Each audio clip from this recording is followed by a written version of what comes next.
The Jeep story in Brazil is unique, with the production of a special variant of the CJ5 and the Rural, a restyled version of the Willys station wagon.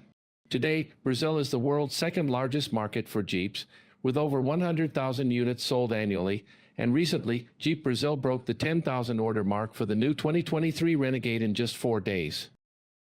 In 1947, Gastel, based in Rio de Janeiro, became a Willys Overland distributor.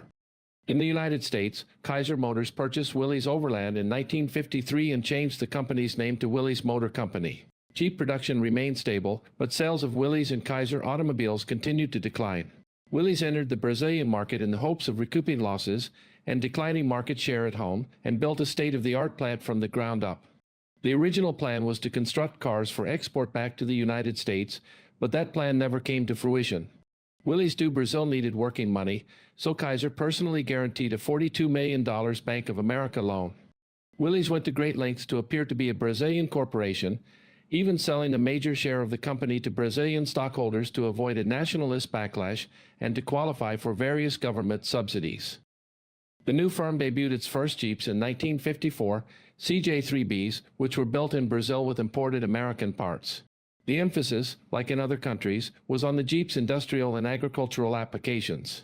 Approximately 6,000 units were built and delivered in less than a year, with more than 30% domestic parts. Willys Overland was one of the first businesses to join the Brazilian passenger car industry, and their foresight paid off in 1954, when Willys became the best-selling car in the country. Despite Willys do Brazil's promotion of its benefit to the local economy, car imports into Brazil were banned the next year. When Jeeps were once again allowed to be imported from the United States in 1957, the majority of the completely knocked-down vehicles assembled in Brazil were CJ5 models. By 1959, CJ5s were being constructed from the ground up in Brazil, using a Brazilian-made version of the Willys Hurricane 2600cc F-161 engine. It was known as the BF-161 and had a 90 horsepower rating. The focus on the CJ5 by Willys do Brazil is a bit puzzling, given that the majority of Willys licensed overseas manufacturers in the 1950s were producing the CJ3B. However, the firm preferred to do things its own way, and later redesigned the CJ5 body to feature squared-off rear wheel openings. They also constructed their own beach Jeep, the Praia. This pink two-wheel drive CJ5, inspired by the American-built DJ3A Surigala, resembled the 1961 CJ3B beach car that was built in Australia. The Rural was released in 1960. Stephen Brooks, a Milwaukee-based industrial designer, produced a brand new design for the model.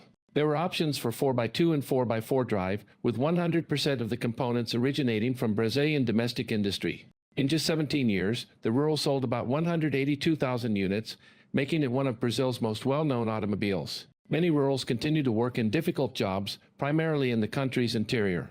Similar to his reworking of the station wagon and truck for the Rural, Stevens also designed a prototype for a Jeepster, with revised exterior for the Brazilian market. It was dubbed the Saci, a mythical one-legged prankster who wears a red cap and smokes a pipe in Brazilian legend.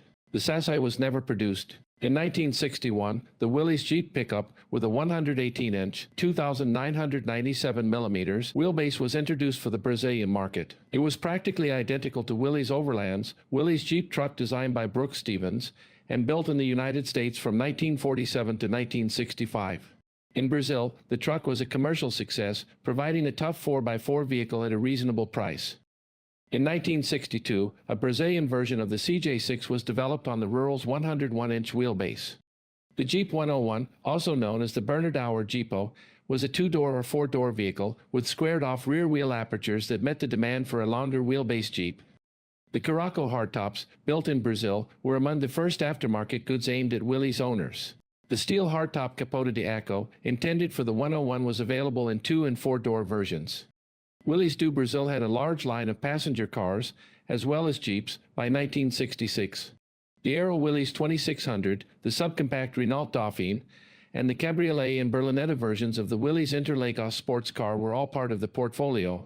The Aero Willys automobile, which was produced in the United States until 1954, was restyled in Brazil by Brooks Stevens in 1962, as the Aero Willys 2600, named after the 2,600cc engine, which was comparable to the BF-161 but had 2 carburetors and produced 110 horsepower. The Aero Willys 2600 was unveiled at the 1962 Paris Motor Show to give it a higher profile than a domestic debut.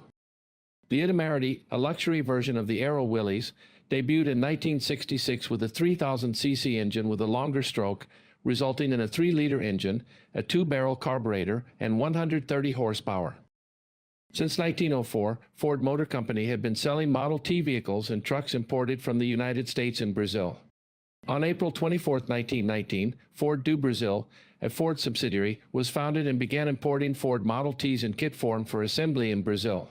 Ford acquired a majority stake in Willys Overland do Brasil on October 9, 1967, and took over the 32-acre plant outside the town of São Bernardao do Campo, as well as the product mix of 2 mid-range sedans, the Aero Willys and the Willys Itamaraty, the utility vehicle Willys Rural, the F-75 pickup truck, and the ever-popular Willys Jeep. The Jeep was discontinued by Ford do Brasil in 1983, and Ford Motor Company ceased all production in Brazil on January 12, 2021, after 101 years. Jeep is now owned by Stellantis, which was formed by the merger of Fiat Chrysler Automobiles and PSA Group in early 2021. Jeeps are imported into Brazil under the Stellantis umbrella.